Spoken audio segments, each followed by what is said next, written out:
दुसरीकडे मात्र शिंदे सेनेनं अपेक्षित यश न मिळाल्याचं खापर भाजपवरच फोडलंय।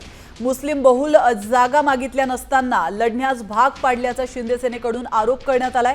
त्याचप्रमाणे भाजपकडून मदत न झाल्यामुळे जवळपास 11 जागा कमी फरकाने पडल्याचं देखील शिंदे सेनेच्या नेत्यांना नाराजी व्यक्त केली आहे।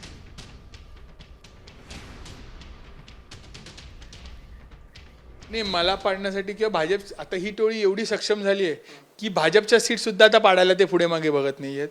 आज माही विधानसभेमध्ये महायुतीचे जे काही उमेदवार आहेत यांना पाडण्यासाठी समोरच्या पक्षाकडनं कुठे सेटिंग करणं अशा प्रकारचेही काही या टोळीकडनं काम सुरू आहे। आज लोकसभेला देखील आपण बघितलं असाल की ह्या टोळीने आमची जी काही लोकसभेची येणारी सीट होती ही पाडली। माझ्याकडे RSSची काही लोकं आलेली आणि भाजपची सुद्धा लोकं आलेली। तर आपण पाहतोय शिंदे सेनेकडून पराभवाचं खापर फोडण्यात आलेलं आहे। प्रतिमा खोपडे 14 मतांनी पराभूत झाल्यात। मनाली भंडारी 84 मतांनी पराभूत झालेले आहेत। शिंदे सेनेचे पराभूत नगरसेवक आपण पाहतोय प्रिया पाटील, मानसी पावसकर, समाधान सरवणकर आणि सुप्रिया सुळे।